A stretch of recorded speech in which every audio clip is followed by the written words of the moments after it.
الحمد للہ رب العالمین والصلاة والسلام علی الانبیاء والمرسلین اعوذ باللہ من الشیطان الرجیم بسم اللہ الرحمن الرحیم رب اشرح لی صدری ویسر لی امری واحلل عقدۃ من لسانی یفقہوا قولی واجعل لی وزیرا من اہلی۔ محترم سامعین، السلام علیکم ورحمۃ اللہ وبرکاتہ۔ الحمدللہ قرآن پاک کا مطالعہ ہمارا جاری ہے۔ سورہ آل عمران کی آیت نمبر 44 تک ہم پڑھ چکے ہیں۔ آج انشاءاللہ آیت نمبر 45 سے آیت نمبر 48 تک پڑھیں گے۔ اعوذ باللہ من الشیطان الرجیم بسم اللہ الرحمن الرحیم۔ اذ قالت الملائکۃ، جب فرشتوں نے کہا، یا مریم، اے مریم۔ اب دوسرے مقام پہ آ گیا، پہلے بھی ہم نے پڑھا تھا پچھلی آیت میں کہ وہاں بھی فرشتوں نے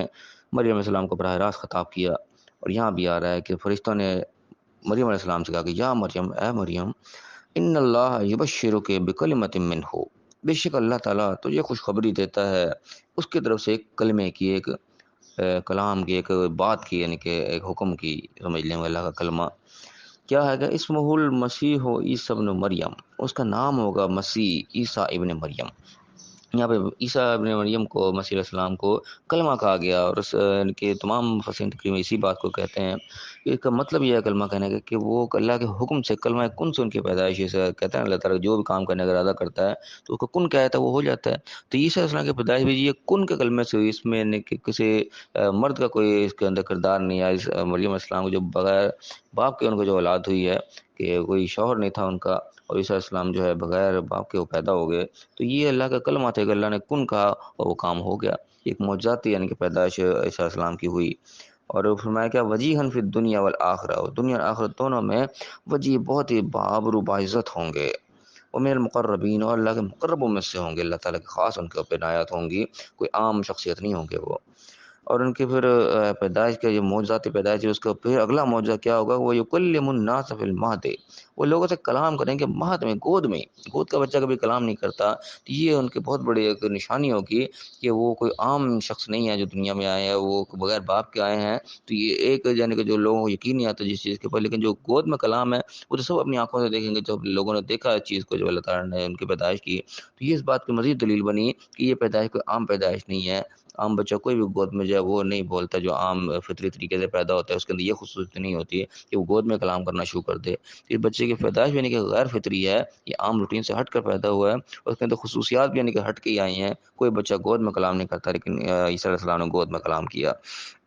پہلے سے یعنی خوشخبری سنا دی گئی کہ اس کے اندر یہ خوبی ہوگی، گود میں کلام کرے گا۔ وہ کہلم، کہل، اور کہل یعنی کہ کہا جاتا ہے ادھیڑ عمر کو، بڑی عمر کو، عام طور پہ علماء بتاتے ہیں کہ 40 سال سے اوپر کی عمر جو ہے ادھیڑ عمر کو بولا جاتا ہے، اس پہ کہل کا یعنی کہ اطلاق ہوتا ہے کہ گود میں بھی کلام کریں گے اور بڑی عمر میں بھی کریں گے، وہ من صالحین، اور وہ صالحین میں سے ہوں گے۔ اب یہاں پہ جو کہلن کا لفظ یہاں پہ لگا ہے، اس پہ یعنی کہ علماء نے مختلف تفاسیر اس کی بیان کی ہیں۔ اس میں یعنی کہ جو بہتر، مجھے بھی بہتر لگی ہے تفسیر اس طریقے سے کہ کہلن کا لفظ بڑی عمر میں کلام کرنا، اب یہ کوئی معجزہ تو نہیں، یہاں پہ یعنی کہ معجزات کا تذکرہ ہو رہا ہے یہاں پہ کہ گود میں کلام کرے گا، یعنی کہ ایک معجزے کے طور پر بتائی جا رہی ہے چیز کہ بچے کی پیدائش بھی بغیر باپ کے ہوگی، گود میں کلام کرے گا، معجزاتی باتیں ہیں۔ اور ساتھ میں کہلن بھی کہہ جائے گا کہ بڑی عمر میں کلام کرے گا، ڈیڑھ عمر میں بھی۔ اب یہ بات کو بظاہر کو معجزاتی تو نہیں لگتی، اس بات کا کہنا ہے کہ یہاں پہ کوئی لنک بہادر نظر نہیں آ رہا کہ بڑی عمر میں کوئی 40 50 60 سال کی عمر میں وہ کلام کرے گا، تو اس میں کون سی عجیب سی بات ہوگی؟ تو سارا فطری بات ہے، اور کوئی کرتا ہے۔ لیکن یہاں پہ اس چیز کا پتہ لگتا ہے، اشارہ اس چیز کا ملتا ہے کہ یہ بڑی عمر میں کلام کرنا اس چیز کی طرف اشارہ ہے کہ عیسیٰ علیہ السلام نے دوبارہ جو دنیا میں آئیں گے، نمودار ہوں گے دنیا میں، یہ اس چیز کی طرف اشارہ ہے کہ عیسیٰ علیہ السلام جب اٹھائے گئے تو تاریخ یعنی کہ اس چیز کے اوپر گواہی دیتی ہے۔ قرآن میں تو صراحتاً نہیں ہے، لیکن تاریخ اس چیز کا تمام اس لوگ اس پہ متفق ہیں کہ وہ جوانی کی عمر میں اٹھا لیے گئے، وہ ڈیڑھ عمر تک نہیں پہنچے تھے ابھی بھی، وہ جوان تھے کہ ان کو اللہ تعالیٰ نے دنیا سے اٹھا لیا، زندہ اٹھا لیا۔ تو یہاں پہ اس چیز کا اشارہ مل رہا ہے کہ وہ بڑی عمر میں بھی لوگوں سے کلام کریں گے، بڑی عمر ان کی ابھی آنی باقی ہے، ابھی بڑی عمر میں نہیں آئے تھے۔ تو یہاں پہ اس چیز کا اشارہ مل رہا ہے کہ عیسیٰ علیہ السلام نے دوبارہ دنیا میں آنا ہے، کیونکہ یہ بھی ایک اختلافی مسئلہ پایا جاتا ہے، بعض علماء اس کے بعد اختلاف بھی کرتے ہیں کہ وہ دنیا کوئی واپس نہیں آئیں گے، بس چلے گئے تو چلے گئے۔ لیکن یہ آیت کسی حد تک اشارہ دے رہی ہے اس طرف کہ وہ بھی بڑی عمر میں جو کلام کرنے کی اللہ نے بات کی، کیونکہ وہ معجزاتی بات ہی نہیں تھی، بات کہنے کا کوئی لنک بنتا تھا یہاں پہ۔ یہ بات کہیں اسی لیے گئی کہ وہ جوانی سے، ڈیڑھ عمر سے پہلے دنیا میں اٹھا لیے گئے، اور یہاں پہ اللہ تعالیٰ کہہ رہا ہے کہ وہ ڈیڑھ عمر میں بھی کلام کریں گے۔ اس کا مطلب اشارہ یہ مل رہا ہے کہ وہ ڈیڑھ عمر تک بھی پہنچیں گے، وہ دنیا میں دوبارہ آئیں گے، اور یہ عمر ان کو آئے گی اور وہ لوگوں سے کلام کر رہے ہوں گے، اور یہ اللہ تعالیٰ نے یہاں پہ اشارہ دیا اس کا۔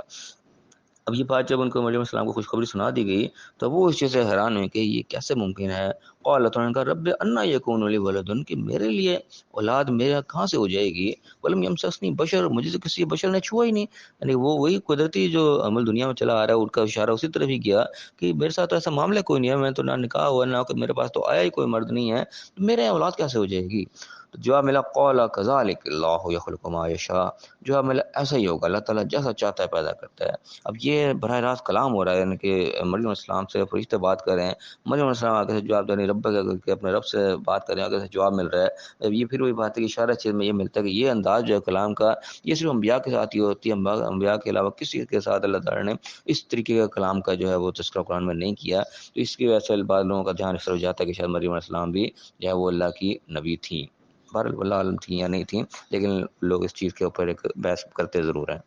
پھر فرمایا کہ اذا قضا امرا، پھر اللہ تعالیٰ کہہ رہا ہے کہ جیسے چاہتا ہے پیدا کرتا ہے، اذا قضا امرا جب کسی امر کا کسی کام کا فیصلہ کرتا ہے، فانما یقول له کن فیکون تو بس وہ کہتا ہے ہو جاتا ہے پھر ہو جاتا ہے۔ یہاں پہ بھی اشارہ اس چیز کا مل جائے گا عیسیٰ علیہ السلام جو ہیں وہ کن فیکون کے ذریعے ہوئے ہیں، ان کے اوپر یعنی کہ کوئی باپ ان کا نہیں تھا، اسی لیے ان کو کلمہ کہا گیا کہ وہ ان کی پیدائش جو ہے وہ کلمہ کن کے ذریعے ہوئی ہے۔ اور اس کے بعد فرمایا کہ وَيُعَلِّمُهُ الْكِتَابَ وَالْحِكْمَةَ، اللہ تعالیٰ ان کو کتاب بھی سکھائے گا اور حکمت بھی سکھائے گا، وہ تورات والانجیل اور تورات والانجیل کا بھی علم اللہ تعالیٰ ان کو دے گا، یہ سب ان کے معجزات میں شامل ہے کہ پیدائشی طور پر ان کا علم یہ ان کو اللہ کی طرف سے سکھائے جائیں گے، کیونکہ دنیا میں سیکھیں گے نہیں کسی سے، کوئی ان کو تورات پڑھا رہا ہو، انجیل پڑھا رہا ہو، کوئی کتاب پڑھا رہا ہو، نہیں، وہ اللہ کی طرف سے ہی سیکھ کر آئیں گے، یہ ان کا مزید معجزہ اللہ نے یہاں پہ ظاہر کیا۔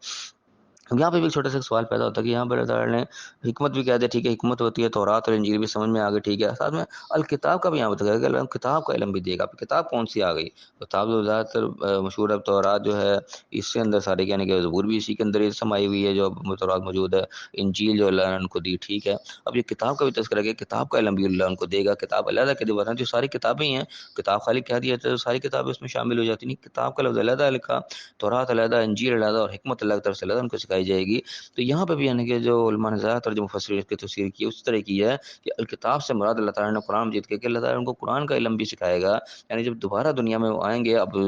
قرآن کا دور چل رہا ہے اس وقت، قرآن دنیا میں موجود ہے، تب دنیا میں دوبارہ جب وہ قیامت کے قریب جب وہ آئیں گے تو یہ قرآن کا علم بھی ان کو حاصل ہوگا، یہ قرآن کا علم لوگوں کے درمیان وہ لوگوں کو پھیلائیں گے اور اسی کو یعنی کہ وہ نافذ کریں گے، کوئی نئی شریعت نہیں کو لے کے آئیں گے، وہ یہی ان کو اللہ کی طرف سے سکھایا ہوا بھیجا جائے گا کہ ان کو کتاب کا قرآن کا علم بھی ان کو، قرآن تو انہوں نے دیکھا نہیں، ان کے دور میں نازل ہی نہیں ہوا، لیکن جب دنیا میں آئیں گے تو اس کا علم بھی ان کے پاس ہوگا، جو بھی احکامات جو بھی وہ کریں گے فیصلے وہ اس قرآن کے مطابق ہی کریں گے۔ یہ بھی گویا کہ ایک اشارہ اس طرح جاتا ہے کہ سارا خان بھی دوبارہ آنا ہے۔ تو یہ یعنی کہ علماء کے اندر اس چیز کی بحثیں ہوتی ہیں، اس چیز کے اوپر دلائل دیے جاتے ہیں، تو یہ بھی یعنی کہ ان دلائل میں سے کچھ دلائل ہیں جو کہ عیسیٰ علیہ السلام کی دوبارہ آمد کے اوپر جو ہے وہ دیے جاتے ہیں۔ تو بہر اللہ تعالیٰ میں صحیح سمجھنے کی توفیق عطا فرمائے، جو ہمارے لیے احکامات ہیں، ہمارے لیے جو اشارے ہم نے وہ سیکھنے ہیں، باقی عیسیٰ علیہ السلام نے دوبارہ آنا نہ یا نہیں آنا اس پہ بھی لوگوں کی بحثیں ہیں۔ یہ بھی بات ہوئی کہ ہمارے لیے یہ آؤٹ آف سلیبس چیز ہے، اللہ تعالیٰ نے قیامت کے دن ہم سے بھی یہ سوال نہیں پوچھا کہ بتاؤ عیسیٰ علیہ السلام دوبارہ آئے تھے کہ نہیں آئے تھے، یہ سوال ہم سے نہیں ہوگا، ہم سے بہرحال جو سوالات ہونے ہیں وہ ہماری زندگی سے متعلق ہونے، جو اللہ نے ہمیں احکامات دیے ہیں ان کے اوپر ہم نے عمل کس طرح کرنا ہے، ہماری توجہ زیادہ تر انہیں پر ہونی چاہیے، جو بحث مباحث ہیں ہمارے سوال سے تعلق نہیں رکھتی ان سے میں حت الوسع جو ہے وہ اوائڈ کرنا چاہیے، توجہ ہمیں انہیں چیزوں پہ دینا چاہیے جو ہماری ذات سے تعلق رکھنے والی ہیں۔ علم بے شک حاصل کرے ضرور انسان، ہر طرف کی بات سنے، کون کیا عقیدہ رکھتا ہے، کس بیس پر رکھتا ہے، ہاں جو بات حق قریب ترین ہے ہم اس کے مطابق اپنا عقیدہ ضرور رکھیں، لیکن بارہ ان بحثوں میں کوشش کرنا چاہیے ہم بچیں، علم حاصل کرنے کے لیے ہم ضرور کریں، ہر قسم کا علم ہمیں ہونا چاہیے جو بھی قرآن سے تعلق رکھنے والا ہے، لیکن بحث مباحثوں سے ہمیں بچنا چاہیے۔ اللہ تعالیٰ ہمیں صحیح سمجھنے کی توفیق عطا فرمائے، جو احکام اللہ نے ہمیں دیے ہیں ہمیں ان پر پختگی سے عمل کرنے کی توفیق عطا فرمائے اور دنیا اور آخرت دونوں جگہ کامیاب فرمائے۔ آمین، وآخر دعوانا الحمد للہ رب العالمین۔